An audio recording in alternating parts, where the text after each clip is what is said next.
မိသားစုတွေနဲ့အကိုဖြစ်သူရဲ့အမှားမပါပဲသူ့အမှားသာဖြစ်ကြောင်းပြောလာတဲ့ရှင်ဖုံပြည်ပရိသတ်များအားလုံးပဲမင်္ဂလာပါရှင်မော်ရယ်တရုတ်ဆောင်မင်းသားကျော်ပိုင်တကွန်ကတော့အရက်ရှိပြီးရုပ်ရည်ချုံမောခံကြတာကြောင့်မင်္ဂလိပရိသတ်တွေကဝိုင်းဝိုင်းလဲအောင်အားပေးနေကြတာဖြစ်ပါတယ်လူချစ်လူခင်ပေါ်များတဲ့ပိုင်တကွန်ကမြန်မာနိုင်ငံမှာသာမကပြည်ပနိုင်ငံတွေမှာပါတဖြည်းဖြည်းနဲ့လူသိများအောင်မြင်နေပြီလည်းဖြစ်ပါတယ်ပိုင်တကွန်ကမမနာခင်းသလုံးအေးအေးဆေးဆေးနေတတ်ပြီးလူကြီးသူမတွေအပေါ်မှာလည်းတကယ်ကိုတည်တတ်ရိုသေသူလေးဖြစ်ပါတယ်ဒါအပြင်သူ့ရဲ့မိဘနှစ်ပါးကိုအရန်တန်မိုးထားသူဖြစ်ပြီးကိုယ်တိုင်ရှာဖွေထားတဲ့အမှုပညာကြီးတွေနဲ့လှုပ်ကြွေးပြုစုနေတာဖြစ်ပါတယ်။သိမကြခင်နှစ်ကတရုတ်ဆောင်ပိုင်တကွန်ဟာ2024ခုနှစ်နိုဝင်ဘာလ10ရက်ကကိုရီးယားနိုင်ငံဆိုမြို့ရှိဟန်မြစ်ဘေးမှာချစ်သူမိန်းကလေးမတ်လင်းများဖြူထန်လက်ထပ်ခွင့်တောင်းခံခဲ့တာဖြစ်ပါတယ်။လက်ထပ်ခွင့်မတောင်းခင်ပိုင်တကွန်က၄နှစ်ကျော်ကာလမှာတဲကမောင်ကိုတစ်ခါမှလည်းစိတ်ညစ်အောင်မလုပ်ဖို့ဘူး။မောင်စိတ်ဆင်းရဲအောင်လည်းတစ်ခါမှမလုပ်ဖို့ဘူး။မောင်စိတ်ကိုနည်းနည်းလေးတောင်စိတ်ညစ်သွားအောင်တဲမလုပ်ခဲ့ဘူး။အဲဒီအတွက်မောင်ကကျေးဇူးအများကြီးတင်ပါတယ်။မောင်လွန်ခဲ့တဲ့၄နှစ်ကျော်ကပေးထားတဲ့ကတိကိုမှတ်မိလား။မောင်အသက်28နှစ်ပြည့်တဲ့နေ့ကျရင်လက်ထပ်ခွင့်တောင်းမယ်လို့ပြောခဲ့တယ်လေ။အဲဒီကတိအတိုင်းတဲလေးတစ်ဘဝလုံးကိုတာဝန်ယူဖို့အစဉ်သင့်ဖြစ်နေပြီ။တဲကိုမောင်အရင်ချစ်တယ်။ Well you marry me လို့ပြောရင်ချစ်သူမိန်းကလေးရှိဒူထောက်ကစိန်လက်စွပ်နဲ့လက်ထပ်ခွင့်တောင်းခဲ့ပါတယ်။သူရဲ့ချစ်သူကလည်းလက်ထပ်ခွင့်တောင်းတာကိုသဘောတူလက်ခံခဲ့တာပါ။ပိုင်တကွန်ကချစ်သူမိန်းကလေးတန်လက်ထပ်ခွင့်တောင်းတဲ့ဗီဒီယိုရုပ်သံsocial platform ထပ်ဖော်ပြပြီးရတဲ့တပြိုင်နက်ထိုင်းမလေးရှားဖိလစ်ပိုင်ကမ္ဘောဒီးယားစတဲ့နိုင်ငံတကာမီဒီယာတွေအပါအဝင် social platform တစ်ခွင်မှာလူကြည့်များပြန့်နှံ့ခဲ့ပါတယ်။ချစ်သူမိန်းကလေးရဲ့နာမည်အပါအဝင်မိသားစုအတိုင်းဝိုင်းချမ်းသာကြွယ်ဝမှုတွေကိုစုံစမ်းခဲ့ကြပြီးတခြားသောလူပုဂ္ဂိုလ်တွေရဲ့ငွေကြေးချမ်းသာမှုနဲ့ခိုင်နိုင်ကပုံစံမျိုးစုံရေးသားဖော်ပြမှုတွေလှုပ်ဆောင်ခဲ့ကြပါတယ်။ပိုင်တကွန်ကလည်း၎င်းမှာချစ်သူရှိကြောင်းဖုံးကွယ်ခဲ့ခြင်းမျိုးမရှိခဲ့ပဲတရားဝင်အသိပေးထားတဲ့သူဖြစ်ပါတယ်။ဒါပေမဲ့၎င်းရဲ့ချစ်သူမိန်းကလေးကဆိုရှယ်မီဒီယာထက်မှအနေထိုင်ပြီးခဲ့ရုံမက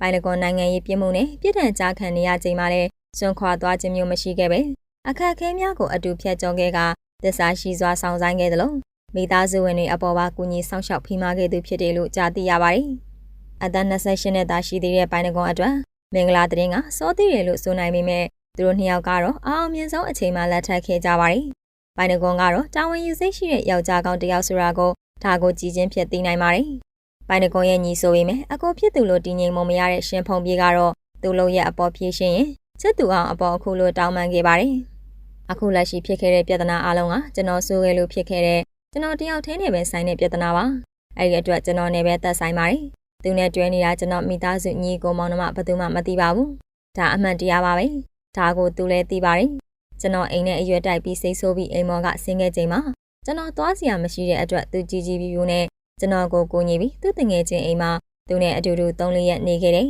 ။အဲဒီအတွက်ကျွန်တော်တကယ်ကျေးဇူးတင်ပါတယ်။ဒါပေမဲ့ကျွန်တော်အားနာလို့တယောက်တည်းကိုဖာသားကိုအိမ်ကနေတော့မယ်လို့သူကိုပြောခဲ့ပါတယ်။အဲဒီချိန်ကျွန်တော်လက်ထဲငွေတကယ်မရှိပါဘူး။ကျွန်တော်ရစရာပတ်စံတွေကအချိန်2လလောက်ကြာအောင်မှဖြစ်တဲ့အတွက်ကျွန်တော်ဖာသားတနည်းနည်းနဲ့စူးစမ်းပြီးအဆင်ပြေအောင်နေဖို့ဆုံးဖြတ်ထားပြီးမယ်။သူကအိမ်ငါဖို့အတွက်အားလုံးသူစီစဉ်ပေးမယ်ပြောခဲ့ပါတယ်။ကျွန်တော်ကိုယ်တိုင်လည်းတကယ်အခက်အခဲဖြစ်နေတဲ့အတွက်သူစီစဉ်ပေးတာကိုလက်ခံပြီးပတ်စံရတာနဲ့ပြန်ပေးမယ်လို့အတန်းတန်းသူကိုပြောခဲ့တယ်။ကျွန်တော်တို့အဲ့ဒီအချိန်ကလေးကငါထားတဲ့အိမ်မှာအတူတူနေပြီးကျွန်တော်ပတ်စံရတိုင်းကျွန်တော်မှ KP မရှိတဲ့အတွက်သူ့အကောင့်ထဲပဲ320ရရ330ရရအမြဲထည့်ပေးခဲ့ပါတယ်။ဒါအမှန်တရားပါသူလည်းသိပါတယ်။အဲ့ဒီပတ်စံတွေနဲ့ပဲကျွန်တော်တို့နှစ်ယောက်အတူတူစားတောက်ခဲ့ကြတယ်။သူရရင်သူပေးတယ်ကျွန်တော်ရရင်ကျွန်တော်ပေးတယ်ကျွန်တော်တို့နှစ်ယောက်ထပ်ဘယ်သူမှပုံမသိနိုင်တဲ့အကြောင်းအရာတွေကိုကျွန်တော်ထပ်မရှင်းပြချင်ပါဘူး။အခုကိစ္စတွေမဖြစ်ခင်အရှိမကျွန်တော်တို့နှစ်ယောက်အတူတူနေထိုင်ခဲ့ကြပြီးမြဲစိတ်သဘောထားခြင်းမတိုက်ဆိုင်တာတွေများပြီးရန်တွေခဏခဏဖြစ်ခဲ့ရတယ်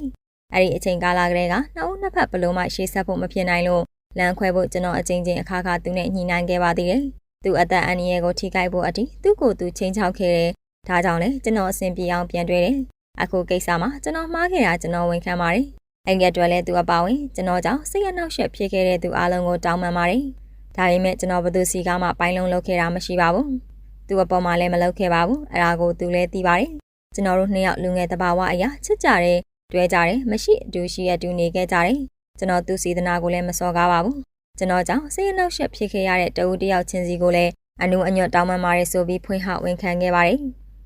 နောက်တစ်ပုံအနေနဲ့ဒရိုက်တာစင်ရောင်မောင်မောင်ကားမတော်တဆဖြစ်ပြီးပေါင်လည်ရုပ်ကျိုးသွားတဲ့အတွက်နေပြည်တော်ကတင်1000စေယုံတင်ပြီးစီကူသားမှုခံယူနေတဲ့အကြောင်းကိုတင်ဆက်ပေးကြပါမယ်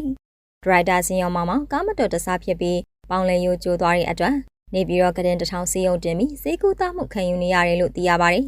ကျွန်တော်အဖေကျမ်းမာရေးအခြေအနေကဒီနေ့နေပြည်တော်သို့ရောက်ရှိပြီးဂရင်ပေါ်မှာလဲနေတဲ့အဖေကိုမြင်တွေ့ရပြီးအရန်စိတ်မကောင်းဖြစ်ရပါတယ်။ဒါပေမဲ့အဖေတန်ရာကြီးကြီးမားမားဖြစ်မှန်သွားတဲ့အတွက်စိတ်သက်သာရပါတယ်။အဖေကို CT scan ဆက်ပြီးအချိန်မှာအသက်အန္တရာယ်အရေးကြီးတဲ့အစိပ်ပိုင်းတွေစိုးရိမ်စရာမရှိပဲဘယ်ဘက်ပေါင်လဲရွကျိုးသွားတဲ့အတွက်နေပြည်တော်ကတင်1000ဆေးရုံမှာ